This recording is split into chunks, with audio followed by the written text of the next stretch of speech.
Organization بنانے میں کامیاب ہوئے۔ اس وقت انٹرنیشنل ہیومن رائٹس موومنٹ دنیا بھر میں رنگ، نسل، مذہب اور آواز اور علاقے کی تقسیم سے بالاتر ہو کر دنیا بھر میں انسانی حقوق کی آواز بلند کرنے میں مصروف ہے۔ انٹرنیشنل ہیومن رائٹس موومنٹ دنیا بھر میں کسی شخص، ادارے، حکومت سے 1 روپے کا چندہ وصول نہیں کرتی، نہ ہی ہم چیریٹی کے کام کی تبلیغ کرتے ہیں۔ انٹرنیشنل ہیومن رائٹس موومنٹ ایک ایجنڈے پر پوری دنیا میں انسانی حقوق کا علم بلند کیے ہے۔ وہ ایک ایجنڈا نبی کائنات صلی اللہ علیہ وآلہ وسلم کی ذات کی پیروی کرتے ہوئے، ان کی ذات کو اپنا قائد اور لیڈر اور رہنما مانتے ہوئے پوری دنیا میں امام حسین کی طرح ظالم کے سامنے ڈٹ جانے کا ارادہ لے کر میدان میں اترتی ہے۔ انٹرنیشنل ہیومن رائٹ موومنٹ نے 15 مارچ 2003 کو برطانیہ کے شہر برسٹل میں فلسطین کے حق میں مظاہرہ کرنے کے لیے اس تنظیم کا آغاز کیا۔ پھر 2007 میں پورے یورپ میں اس تنظیم کی داغ بیٹ ڈالی، جس نے فلسطین کے حق میں مظاہروں کا انعقاد شروع کیا۔ اس کے بعد 2013 میں انٹرنیشنل ہیومن رائٹس موومنٹ نے پاکستان میں تنظیم سازی کا سلسلہ شروع کیا، جو آج 2024 میں رانا غلام نبی صاحب اور مختلف عہدیداران کی دن رات مصروفیات اور لگن کی وجہ سے کشمیر سے لے کر کراچی تک تقریباً پاکستان کے ہر چھوٹے بڑے شہر میں انٹرنیشنل ہیومن رائٹ موومنٹ کا قیام وجود میں آیا۔ انٹرنیشنل ہیومن رائٹ موومنٹ جہاں عالمی مسائل کشمیر، فلسطین، یمن، سیریا، برما، افغانستان، عراق جیسے عالمی مسائل پر یورپی یونین، OIC اور دنیا کے سب سے بڑے پلیٹ فارم اقوام متحدہ میں ان مظالم کے خلاف آواز بلند کرتی ہے، وہاں پر علاقائی سطح پر اور بنیادی مسائل پر بھی اپنی توجہ ضرور دیتی ہے۔ جیسا کہ سینئر وائس پریزیڈنٹ پاکستان طیب کیسر صاحب کی قیادت میں سیالکوٹ کی تنظیمی کارکردگی پچھلے 4 سال کی پیش کی گئی، جس کے لیے میں جناب طیب کیسر صاحب کو، عابدہ فاروق صاحبہ کو اور ان کے ساتھ سہیل انجم صاحب کو اور ان کی پوری سیالکوٹ ٹیم کو یہ مبارکباد پیش کرتا ہوں کہ واقعی آپ نے نبی کائنات صلی اللہ علیہ وسلم کی ذات کو اپنا رہبر اور رہنما مانتے ہوئے ظلم اور کفر کے خلاف ہمیشہ علم بغاوت بلند کیا، خواہ وہ نہتے فلسطینیوں کے حق میں سرگودا، سیالکوٹ اور گجرانوالہ اور پاکستان بھر میں انسانی حقوق کے حق میں مظاہروں کا انعقاد کرنا ہو۔ نبی کریم صلی اللہ علیہ وسلم کی ذات پر جب کارٹون بنائے گئے تو اس وقت سیالکوٹ کی ٹیم نے عملی طور پر ناموس رسالت کے تحفظ کے لیے عشق مصطفیٰ کا درد اپنے دلوں میں رکھتے ہوئے سیالکوٹ کی سڑکوں پر یہ آواز بلند کی کہ انٹرنیشنل ہیومن رائٹس موومنٹ جہاں ظلم کے خلاف علم بغاوت کرتی ہے، وہاں نبی کائنات صلی اللہ علیہ وآلہ وسلم کی ذات سے عقیدہ محبت کا اظہار کرتے ہوئے بھی اپنے عقیدت اور اپنے جذبات کا اظہار کرتی ہے۔ انٹرنیشنل ہیومن رائٹس موومنٹ جب پاکستان میں سیلاب آیا، اپنے آئین سے ہٹ کر اور اپنے منشور سے ہٹ کر نہ صرف اپنی مدد عابدہ فاروق صاحبہ کی شکل میں سیالکوٹ سے سب سے پہلا جو ہے امداد کی سامان کا ٹرک لے کر سیلاب زدگان تک پہنچایا، اور اس کی پیروی کرتے ہوئے سیالکوٹ کی پیروی کرتے ہوئے گجرانوالہ، منڈی بہاولدین، رحیم یار خان، لاہور، اٹک، پشاور، خیبر پختونخوا، بلوچستان اور کشمیر سے اپنی مدد آپ کے تحت انٹرنیشنل ہیومن رائٹ موومنٹ نے انتہائی قلیل وقت میں کروڑوں روپے کے مالی امداد اپنے مستحق پاکستانیوں کے لیے بھیج کر یہ مثال پیدا کی کہ اگر عزم بلند ہوں، ارادے نیک ہوں اور خدا کی ذات پر بھروسہ ہو اور کائنات رسول نبی کریم صلی اللہ علیہ وسلم کی ذات کی ارشادات کے مطابق اپنے مومن بھائی کی تکلیف کو برداشت کرتے ہوئے آپ لوگوں نے یہ مثال پیدا کی کہ بطور چیریٹی رجسٹریشن نہ ہونے کے باوجود پورے پاکستان راولپنڈی ڈویژن سے لے کر رحیم یار خان تک آپ نے سیلاب زدگان کے لیے اپنی مدد آپ کے تحت کروڑوں روپے کے مالی امداد پہنچائی۔ اس موقع پر میں اپنے انٹرنیشنل ہیومن رائٹس موومنٹ کے سابقہ جنرل سیکرٹری اور شہید کو بھی خراج تحسین پیش کرتا ہوں، جنہوں نے اس سیلاب زدہ علاقوں میں جا کر میڈیکل کیمپ کا انعقاد کیا۔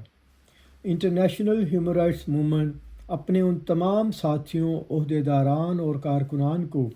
یہ یاد کرانا چاہتی ہے کہ یہ تنظیم نہ ہی کوئی سیاسی تنظیم ہے، نہ ہی یہ کوئی خاندانی وراثت کی سیاست ہے، نہ ہی اس تنظیم سے میں نے، میرے بیٹے نے یا میری بیٹی نے سیاست میں قدم رکھنا ہے۔ یہ آپ جیسے انٹرنیشنل ہیومن رائٹس موومنٹ کے کارکنان کی تنظیم ہے۔ آپ محنت کریں گے تو آپ کے سامنے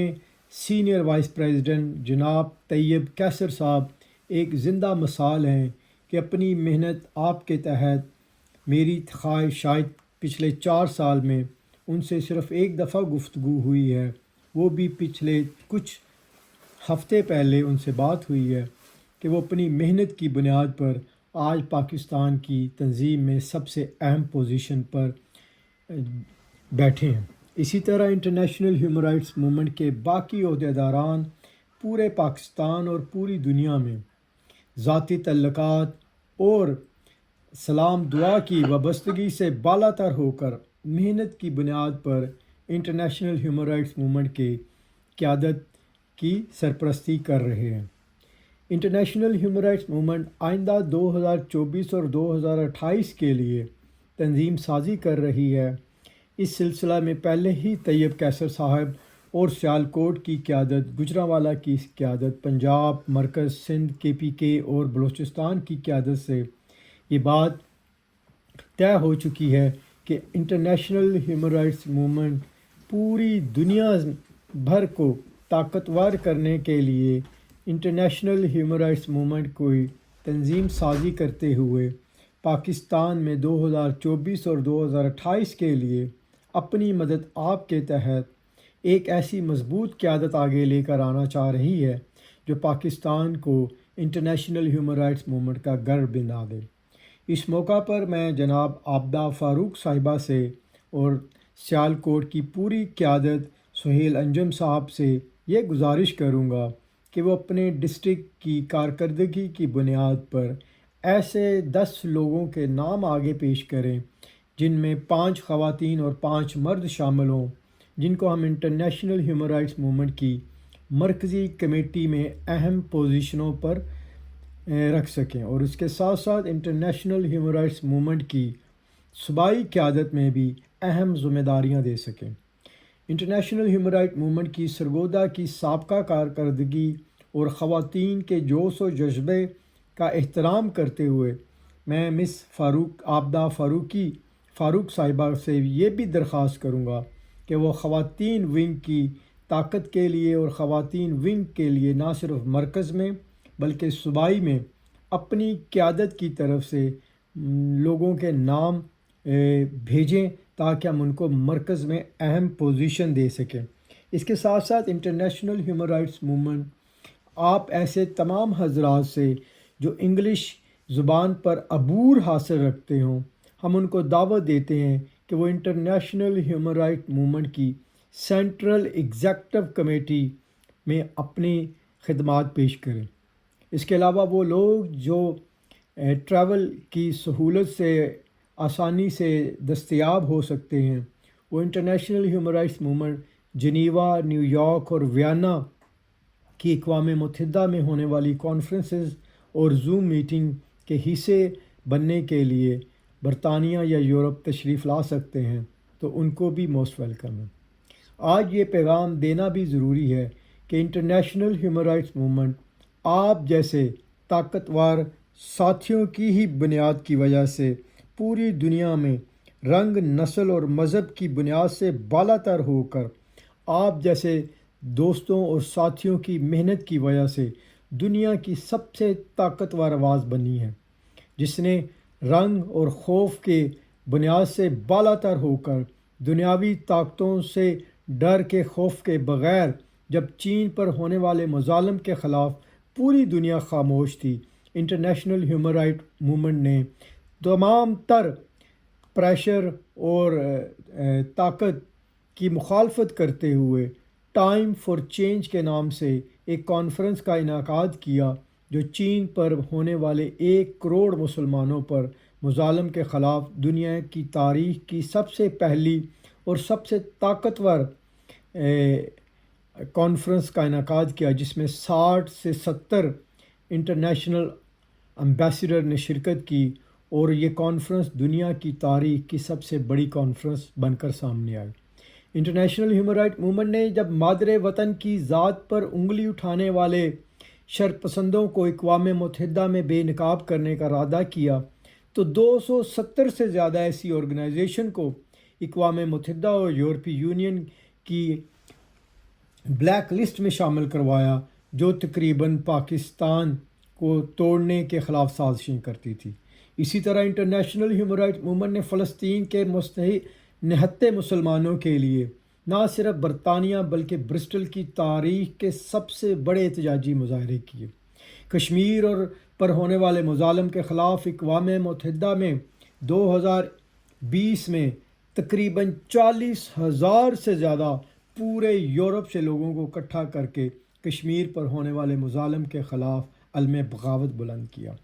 یہ تمام کارکنان، یہ تمام ساتھی، یہ تمام چیزیں تب ممکن ہوئی جب ہم نے دنیا کے کسی بھی ملک، ادارے، شخصیت سے 1 پیسے کا بھی چندہ وصول نہیں کیا۔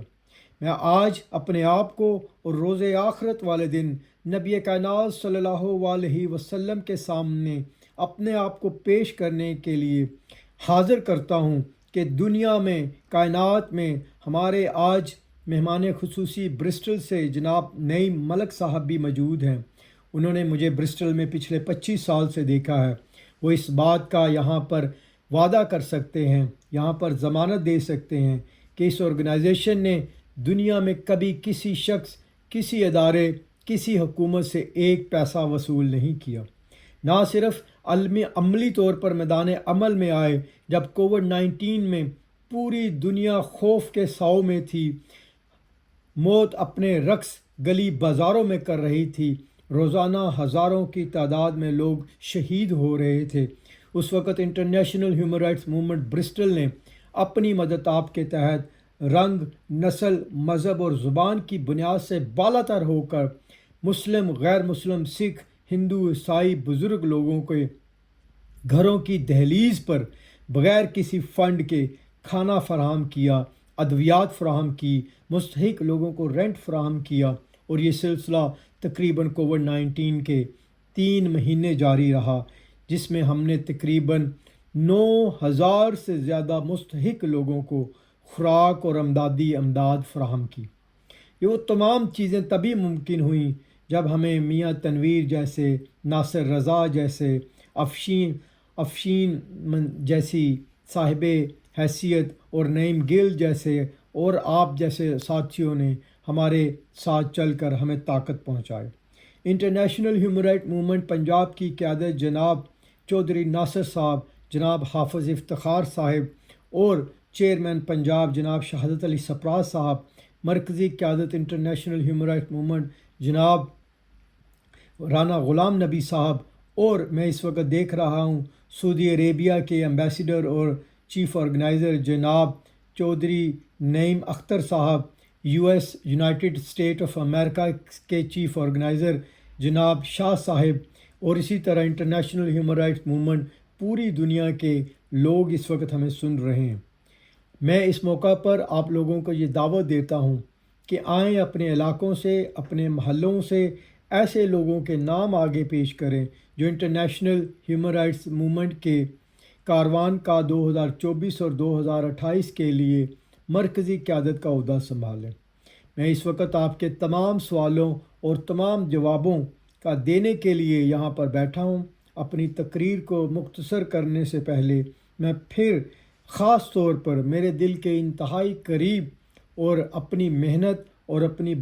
اپنی کوششوں کی بنیاد پر سیالکوٹ نے نہ صرف پورے پاکستان میں بلکہ انٹرنیشنل ہیومن رائٹس موومنٹ کا سرفخر پوری دنیا میں کیا ہے۔ آپ نے جب بھی ظلم کے خلاف آواز بلند کی، سیالکوٹ کی قیادت جناب مس عابدہ فروخ صاحب کی قیادت میں اور ان کی پوری تنظیم کی قیادت میں آگے بڑھی اور اپنے تن من دھن کی قربانی دیتے ہوئے لوگوں کے لیے اپنے آپ کو پیش کیا۔ میں نبی کائنات صلی اللہ علیہ وسلم کی اس حدیث کے پر اپنی تقریر کو مختصر کرتا ہوں کہ تم میں سے بہترین مسلمان وہ ہے جو لوگوں کے لیے آسانیاں پیدا کرے۔ اللہ تعالیٰ مجھے اور آپ کو اسی طرح لوگوں کے لیے آسانیاں پیدا کرنے کے لیے منتخب کرتا رہے۔ میں معذرت خواہ ہوں اگر کسی بھی سیالکوٹ کی تنظیم کے عہدیدار کا نام لینا بھول گیا ہوں تو برائے مہربانی مجھے معاف کیجیے گا۔ انشاءاللہ انٹرنیشنل ہیومن رائٹس موومنٹ آج آپ کی گفتگو سننے کے لیے آپ کے سامنے موجود ہے۔ شکریہ۔